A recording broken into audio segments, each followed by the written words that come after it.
Hey, let's go ahead and get started with the reading. Let's see what our messages from our spirit guides, angels, and ancestors have to say. They're telling me to shuffle. All right, Spirit, what is the most important messages? What do we need to know right now? What do we need to know right now? Who needs to hear this message? All right. Who needs to hear this message? The last couple of days, it's been about people's work, somebody like opening up new doors for new work opportunities. Um, So let's see if this is a continuation because I had like 2 days of continuation. I just saw the sun. So this is about happiness, contentment, optimism. What else do we have here, Spirit? What else do we have for the collective? Oh, okay. We got the King of Wands in the reverse, the Knight of Pentacles in the reverse, the Emperor. What else do we have? Okay. We've got the High Priestess in the reverse, Eight of Pentacles, Six of Pentacles in the upright. Ha! The sun came out again. So the sun will come out. Okay, what else do we have? Oh, we got the card. So 2 Leo cards. We do have Mars in Leo right now. We have the King of Pentacles and the hopes and fears. And we got the 10 of Cups. Awesome. Bottom of the deck. Ooh, 3 of Swords. Okay, 3 of Swords. 3 of Swords is like, there was some type of something came in, broke your heart. Okay, that's what I'm getting here. Something came in and just broke your heart. Some type of information, because the High Priestess in the reverse tells me that there was some type of a secret that was exposed. Okay, there's been a secret exposed. It could have been to this Aries, or you could have Leo, or it could be about your children for some of you.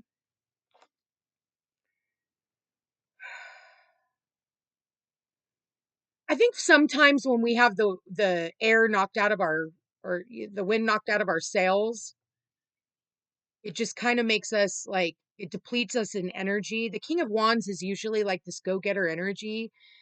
And I feel like sometimes when, something like I'm getting blindsides us, it can make us less motivated to do the things that need to be done. And maybe for some of you, this could be like, test results. This could be about your health because we have a lot of pentacles here.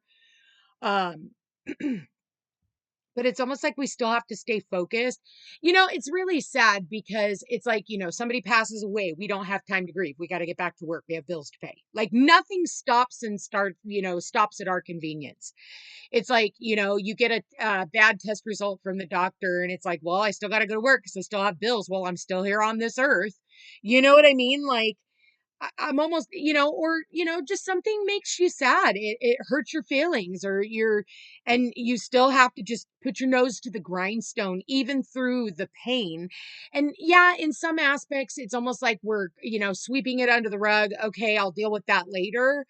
But at the end of the day, like you need to make sure that you work through whatever that pain is and don't just try to mask it with your work, because I feel like for a lot of you, like, people will just go gung ho into their work after a breakup, or they go gung ho into their work because they don't want to focus on the other stuff that's actually going on. Okay. It's like you're still trying to take back that power and yeah, like you still have to do all the things that need to be done. There still has to be money coming in. I am seeing that. But at the end of the day, I feel like, regardless of whatever this pain is, the sun comes out. So you just still have to focus on your own happiness, and you still have to focus on staying optimistic, because you don't want to, like, if it's an illness, right? You don't want to sit there and, I am sick. I am in pain. I am. You need to be really mindful of, saying those words. And, oh no. Well, there goes my cord. Shit. Okay. Well, there goes that. I got to go buy a new one. But with that said, sorry guys,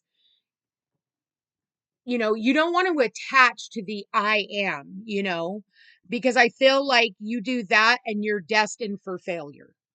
You need to take back your power over whatever it is that you're saying and continue working on, if it's your health, start working on telling yourselves, like, I want to thank you, thank you for keeping me alive. Thank you for all the work that you're doing, all of this shit, right? It's like you kind of have to trick your body into being well again, right? You're going to have to stand strong in whatever is going on. Now, this absolutely can affect, like, okay, say you do, like, you lose your job, or, some of you have a partner, and therefore that partner can help you through the situation. It's like they might have to pick up the slack while you're trying to get better, or you're trying to grieve, or you're trying to. So if you have a partner, and you have a good partner, you're in luck, because they're going to help pick up. It's like never 50-50 in a relationship. Sometimes it's 51-49. Sometimes it's, 60-40. Sometimes it's 80-20. Make sure that it's not always the other side, having to pick up the slack, or you picking up all the slack because the other party is always like, down and out or whatever. But I feel like, yeah, I just saw the balancing of the scales there, right?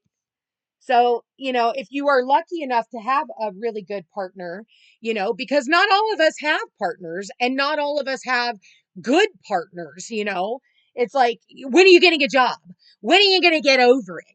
When are you going to get better? You're not bringing in any money. And it's like, like, that's kind of the test in relationships, is if we're going to have to go through it alone when we have a partner there and only catch more grief. Like, what's the point in having the partner there too?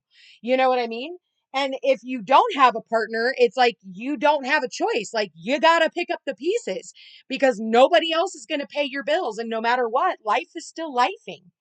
Life is still lifing regardless of the pain or the sorrow or the health, or losing your job. Like, so I feel like right now you're trying to focus on your stability, but I think for a lot of you, you need to focus on some of the tasks at hand, and maybe in some aspects you need to delegate some of those tasks. And if that's, asking a friend for a helping hand, just to, like, wash your dishes. I need help. I need dude, I got this little turkey. It's like, you can't even be sad. Go love on an animal. Go love on an animal, okay? Like, go to an animal sanctuary, because no matter what, you can't be sad around animals. They bring out that childlike aspect of you, and they test you, but they're unconditional regardless. Here, here you go. So, at the end of the day, I feel like everything ends up working itself out, but it's like, don't stop just because you're discouraged right now. Or maybe for some of you, you're discouraged because there's no money coming in. And so you're focusing, like, you got to focus on, okay, just doing, just keep perfecting what you're doing. Keep perfecting it.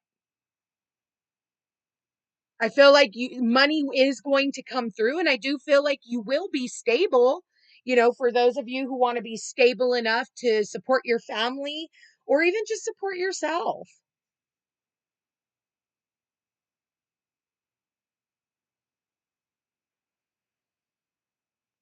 You're going to be fine. So focus on what you need to be doing right now. Um, I don't really think that this is a huge, like, from the King of Wands, I'm almost getting not motivated.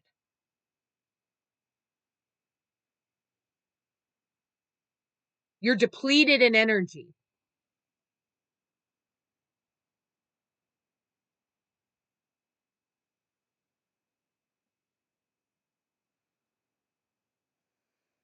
I'm going to leave that there. Love you guys all so much. Like, share, and subscribe. Comment. Let me know how this reading resonates with you. And it'll get better. It's all going to get better. Let's turn that Three of Swords around. Okay. Cut ties with what you need to cut ties with. If it's getting a new job, great. If it's working on your health, great. Like, let's get it done. Okay.